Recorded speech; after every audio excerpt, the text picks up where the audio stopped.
Oke, halo kawan-kawan, jumpa lagi di channel Bengkel Gaul. Kali ini kita kedatangan motor Supra X 125 dengan kerusakan motor berbet dan kemudian mati ya. Jadi seperti ini ciri-cirinya. Ini motor mati, nggak mau hidup ya. Kemudian di sini pun di sini seperti ini tanda ciri-cirinya ya, hanya hidup sekali. Dan kemudian suara rotaknya juga tek tek tek tek seperti nggak mau ngangkat ya, muter ya, mungkin kalian dengar seperti nggak mau memutar. Kemudian ini akinya masih terpasang ya. Kemudian coba kita jumper aki yang setrumnya masih bagus ya. Ini coba kita jumper aki yang masih bagus. Oke, kemudian kita tengok di sini, kita hidupkan ya, hidup normal. Kemudian kita engkol, di engkol bisa hidup normal. Kemudian kita cabut satu kabel akinya, dia mati ya, seperti itu. Jadi jangan, ketika kalian menghadapi kasus seperti ini untuk jenis motor Supra X 125 ya, ini jangan langsung kalian ganti aki kawan ya. Karena apa? Karena ini jelas bermasalah di bagian kelistrikan, yakni supply-nya ya. Supply seharusnya jikalau dalam keadaan normal motor Supra X 125 ini tanpa aki pun dia bisa hidup normal ya, tanpa aki. Tapi kali ini dia jikalau tanpa aki dia tidak mau hidup, jika diberi aki dia hidup normal ya. Ini normal. Ketika kita cabut ya mati. Ini akinya pun udah soak ya, setrumnya udah habis. Oke, kita bongkar-bongkar, kita cek bagian supply-nya ya, yakni bagian kiprok dulu. Kita fokus bagian kiprok, kita buka dulu. Oke kawan, coba kita lepas kiproknya ya dari dudukannya, biar apa? Biar kita pengecekannya enak kelihatan. Tapi kabel massa tetap terpasang di bodi ya. Untuk kabel massanya tetap terbaut dan kenceng. Kita lacak arus plus ya, arus plus yang masuk ke kiprok, yang dari sepul ya, dari sumbernya langsung ada atau tidaknya kita tempel di massa, karena kita ingin mencari arus plus ya. Ini kontak mati kontak hidup nggak pengaruh ya, kita fokus di kabel putih ya. Ini kabel putih yang dari sepul, coba kita engkol. Nah, ini biar tertancap, kita engkol. Apakah balonnya hidup?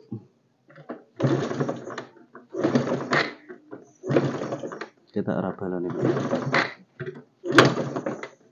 ya kawan, dan balonnya ini tidak hidup ya. Untuk bohlamnya ini sudah tertancap di kabel putih dan ini tetap di massa ya, yang taspen DC nya, dan tidak ada kehidupan. Oke, sekarang jadi input yang ke kiprok ini tidak hadir ya, arus plusnya, kabel warna putih. Sekarang kita pindah ke bagian sepul. Untuk soket sepulnya ini kabel putihnya ada dua ya, karena yang bermasalah bagian supply-nya. Kita fokus di bagian kabel putih ya. Cara pengecekannya seperti ini. Untuk sepulnya kita gunakan kabel ya, kita gunakan kabel nih ya.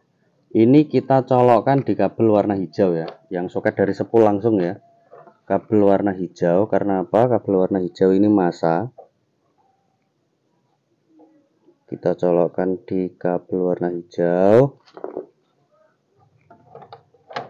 kelihatan ini kabel warna hijau. Kemudian ini kita letakkan di sini massanya, kita lacak arus plusnya, kita cari di kabel putih ya. Ini kabel putihnya ada dua, kita taruh di sini dulu, kemudian kita engkol. Apakah dia hidup balonnya? Jikalau sepul dalam keadaan bagus ya, kabel putih ini mengeluarkan arus plus dan yang hijau mengeluarkan arus min ya. Ini kontak hidup atau mati nggak pengaruh, dia harus hidup. Ya, udah hidup ya. Coba kita cek satunya kabel putih. Ini di sini. Ya, kabel masanya lepas lagi. Kita tancapkan lagi. Perlu kalian ketahui ya kawan, untuk touchpen DC seperti ini, dia bisa melacak arus DC ataupun AC ya. Itulah fungsinya. Saya lebih suka menggunakan touchpen buatan sendiri. Dia mampu melacak arus DC ataupun arus AC.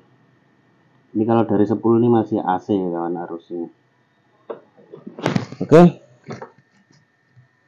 Ini di hijau dan yang ini di putih, yang satunya ya. Tadi kan satunya udah nggak keluar arusnya ya. Sekarang yang satunya. Oke kawan, dan keduanya arus plus tidak ada keluar dari kabel putih ya. Untuk yang kabel biru ini pulser. Oke, ini kemungkinan 99%,0099. Ini yang bermasalah adalah spoolnya ya. Oke, kita buka bagian blok, kita lihat penampakan spoolnya. Oke kawan, dan untuk spoolnya ini udah terbuka ya. Ini di bagian sini permasalahannya. Mudah-mudahan kelihatan. Ini spoolnya alhamdulillah udah nampak secara fisik ya, tidak perlu pengecekan yang berlebih. Di bagian sini ya, ini kelihatan, mudah-mudahan kelihatan ya, ini seperti gosong-gosong terbakar ya.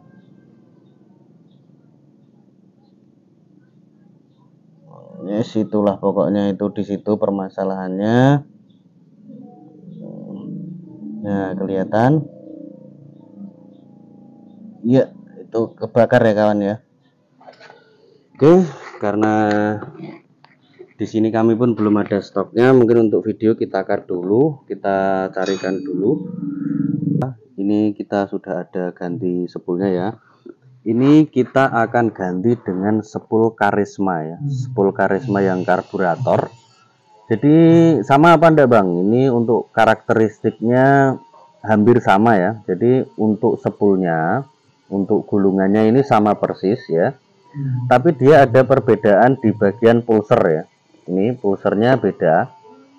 Dia pulsernya ini mengambil massa dari sini, sedangkan pulser yang aslinya bawaannya mengambil masanya kabelnya dari soket ini ya. Jadi perbedaan pertama ada di pulser dan kedua ada di bagian soketnya, perbedaan ya.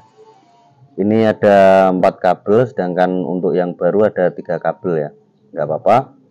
Jadi caranya gini kawan, saya pun sudah pernah mengganti motor Supra X 125 Fi ini dengan spool Supra X 125 atau karisma yang karburator ya, sama aja. Hanya nanti kita lepas di sini, di bautnya ini ya, kita lepas di sini di bagian baut.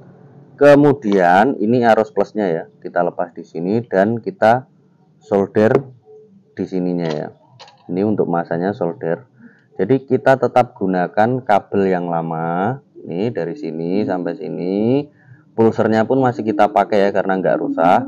Hanya kita ganti ininya ya, spoolnya ya. Oke, ini dulu saya pernah mengganti juga awet ya, untuk motor Supra X 125 Fi dikasih spool Supra X 125 karburator sama, dan awet juga untuk ukuran gulungannya, kawatnya juga sama ya. Oke kawan, lanjut caranya seperti ini. Oke kawan, ini kita solder ya, kita lepas kabel masanya. Oke, tuh sampai panas. Oke kawan, ini untuk masanya sudah terlepas. Kemudian kita lepas ini ya, kalau arus plusnya hanya menggunakan obeng. Kita lakukan hal yang sama ya kepada spool yang baru ini. Kita lepas solderannya, solderan masanya. Oke, sudah terlepas. Kemudian kita lepas arus plus. Panas ya kawan ya.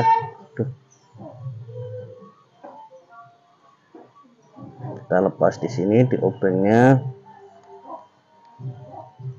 Oke, sudah terlepas ya. Kemudian ini kita congkel saja kawan, pelan-pelan untuk atomnya ini.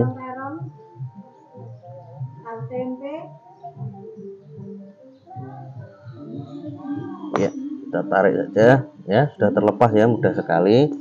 Kita gunakan yang lama ya. Pertama kita solder dulu di spool yang baru.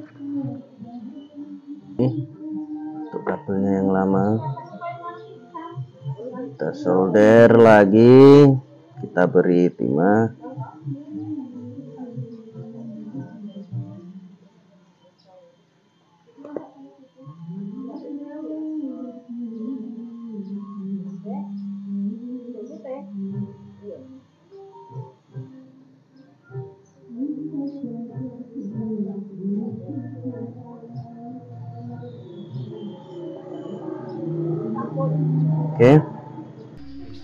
Oke kawan, sekarang kita cek ya untuk arus spoolnya apakah mengeluarkan arus.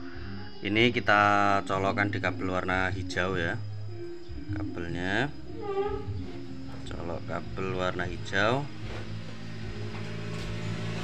Oke, kemudian kita tempel tespen DC di sini. Ini kita colokkan ke kabel warna putih ya, putih mulus. Kita fokus di kabel putih mulusnya ya. Ini kabel putih strip kuning, berarti ini yang putih mulus ya. Putih mulus. Oke, kemudian kita engkol. Apakah mengeluarkan arus? Enggak. Ini lihat kawan, sini ya.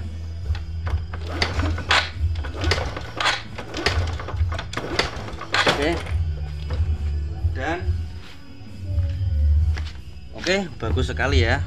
Sekarang kita langsung kena. Oga iki nggone nyangga. Oke, kemudian kita pasang lagi ya ke soketnya, lalu kita tes untuk motornya apakah dia bisa hidup tanpa aki. Pulang yuk, mandi.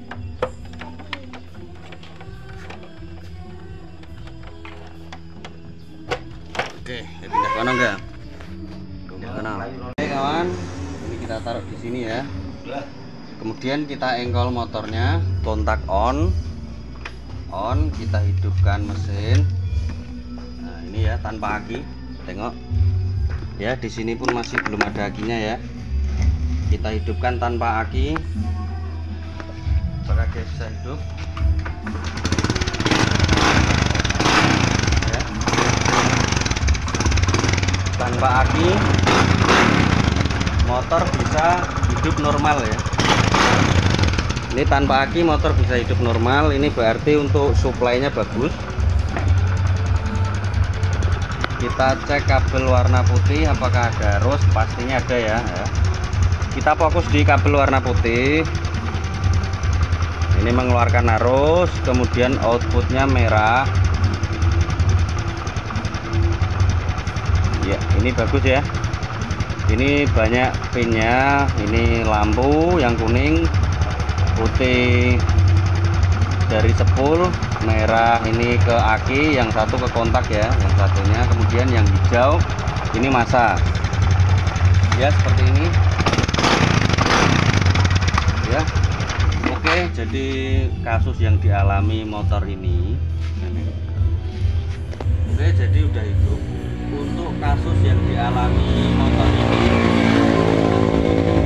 itu adalah rusak di bagian spool ya, jadi akinya tekor, kemudian suplainya tidak ada untuk mensuplai ECU dan kelistrikannya. Jadi mungkin cukup sekian dari kami, semoga semoga informasi dari kami bermanfaat ya kawan.